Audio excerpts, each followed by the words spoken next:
film Red Tails debuted at #2 at the box office last week, and that stunned some movie critics who didn't think a movie about World War II with a virtually all African-American cast would capture so much interest. And if the film was a pleasant surprise, wait until you meet the local man who helped inspire it. We count our victories by the bombers we get to their targets. Red Tails tells the true story of the Tuskegee Airmen, a group of black pilots who were finally able to convince the military to allow them to fly in combat. At a time when African Americans couldn't even drink at the same water fountain as whites in many parts of America, what the Tuskegee Airmen did was nothing short of incredible, proving not only could they fly and fight, but they could do it just as well as whites. And that's what's amazing. They thought the color of our skin would prevent us from being able to handle these controls.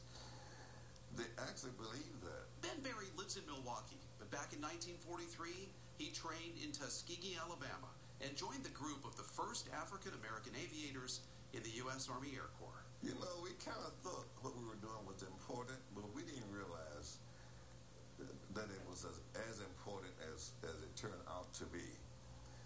Actually, these remarkable people called the Tuskegee Airmen changed America socially, in aviation, in space technology, science, in politics. The reason that President Truman decided to integrate the armed forces because of what the Tuskegee Airmen did.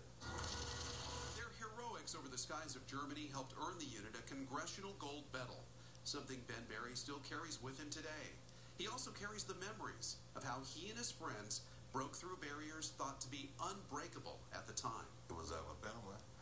The local population was not ready for the change that we represented, because these people, the black people, were actually required to walk off the sidewalk into the street when a white person came down the sidewalk.